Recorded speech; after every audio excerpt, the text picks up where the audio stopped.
Now that you know how to name simple alkanes that are in a straight chain, we need to talk about what happens if you no longer have an ideal straight chain.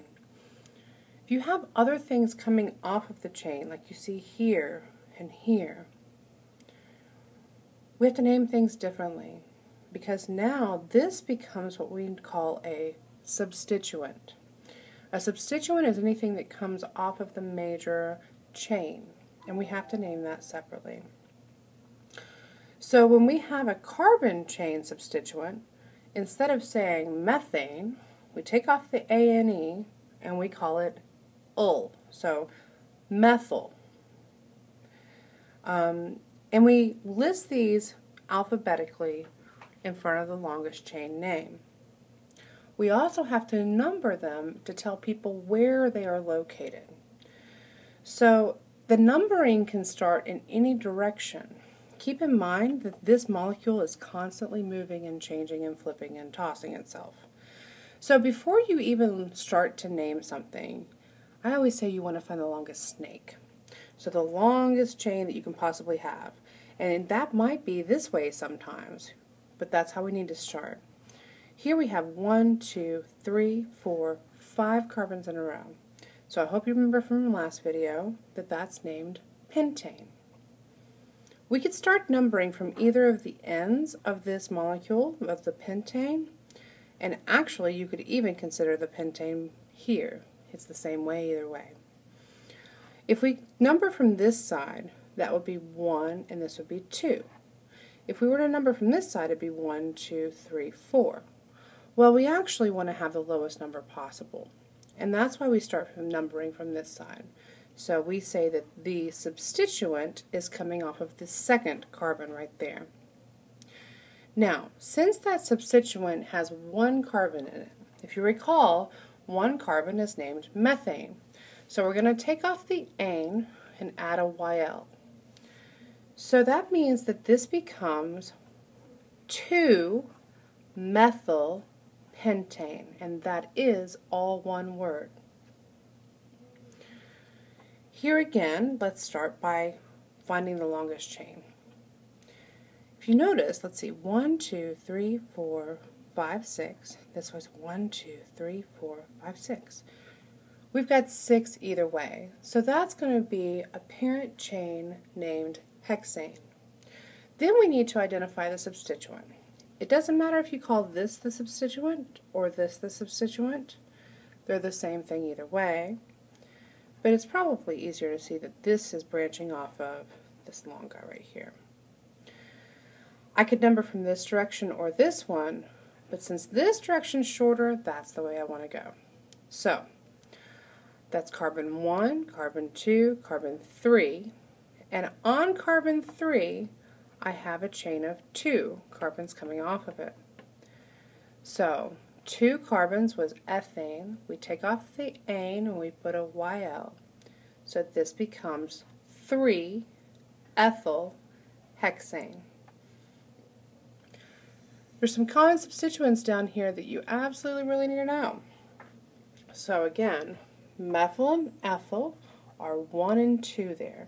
Now I have this R listed over here. Organic chemists tend to put things called R groups down there, which basically means it can be anything. Okay, so that's just showing you where something is attached to whatever it's attached to. It doesn't matter what R is, but rather just that it exists. So this is the substituent coming off of this, usually a chain. This is another way to represent that. Propyl has 3 carbons there, 1, 2, 3. Isopropyl, this is where we start getting a little bit more complicated.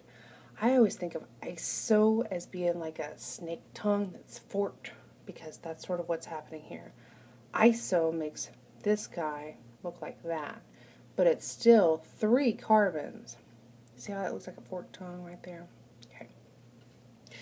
Butyl is 1, 2, 3, 4 carbons, either direction. Isobutyl, again, has that forked tongue, but there's 1, 2, 3, 4 carbons there. 1, 2, 3, 4. Sec-butyl means that the R group is attached to the second carbon in that butyl group. Another way to represent it there. Tert butyl means that there are it sort of makes a T like that. You see that? So there's a carbon in the middle and then there's 3 around there. Other types of substituents that are very, very common are halogens. So fluorine, instead of calling it fluorine, it would be fluoro, chloro, bromo, and iodo. Okay. We can also name rings with substituents. So when you're numbering rings, it's a little bit different. You want to have the total number of the substituents as low as possible. What that kind of means is that you want to start with the number 1. And we start with the number 1 on the substituent that is highest in the alphabet usually. But let's start with even something more simple. So I hope you can see that this is an isopropyl, because there's 3 carbons coming off of that ring. So it's going the forked tongue there, okay?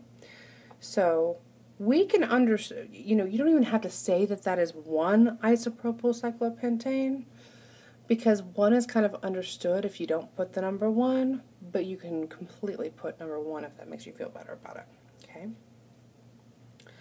Over here, the important thing is we've got a 1, 2, 3. So I'm going to start where one of those substituents is right there. I could either start here or here. This is an ethyl substituent, and this is a methyl substituent. I start with number 1 at the ethyl because E comes higher in the alphabet before M. So it's simply 1 ethyl, 3 methyl cyclohexane. If you have 2 of the same substituent, then we call it a di, because there's 2 of them. 3 would be tri. In this case, it would be 1,3-diethyl cyclopentane. Remember, you've got to tell people where everything is in this entire molecule, just in its name. And that's kind of hard to do. We have to tell people that it's coming off of the first and the third point of that ring. 1,2-diethyl cyclopentane would be much different because you would no longer have the substituent here, but instead you would have it coming off of right there. Okay. We still list these alphabetically. Okay. So chlorine now takes number 1, and ethyl will take number 3 because chlorine simply comes higher in the alphabet.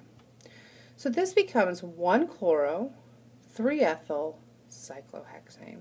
That is ethyl, sorry, I didn't write that very clearly. So more examples here. Let's start with this one right here. First, let's look at the longest chain. 1, 2, 3, 4, 5, 6, 7. So that is going to be heptane. I'm going to start numbering from this direction because that's going to give me a substituent first, the quickest. So I'm going to say that that's 2 and that's 3. So at the 2 position I have 1 CH3, that's a methyl group. And at 3 I have a chloro group. Well, even though this has a higher number, it comes first in the alphabet. So this becomes 3-chloro, 2-methyl heptane. Next, you see that T? That's tert-butyl. We could say that this is at the 1 position, but that's kind of understood because there's only 1 substituent there, right? This would be a cyclopentane, so this simply is tert-butyl cyclopentane. Next, this one's a little bit more tricky because we have to identify the longest chain, longest snake, and see how this one goes. 1, 2, 3, 4, 5, 6, 7, 8. Just because it's up there doesn't mean anything. It's not just this. It's not just even this. There's our longest chain. 1, 2, 3, 4, 5, 6, 7, 8. That's an octane. And this guy is coming off 1, 2, 3, 4, the 4th carbon. It would be higher if we start from this side. 1, 2, 3, 4, 5. So we don't go that way. Go this way. So that's simply 4-methyl octane. And here, these two are the same. So they're both methyl groups. And this is let's count this. 1, 2, 3, 4, 5, 6, 7 carbons. Even though we don't have something up here, we still start from counting where the substituents are. So this is 1,2-dimethyl cycloheptane.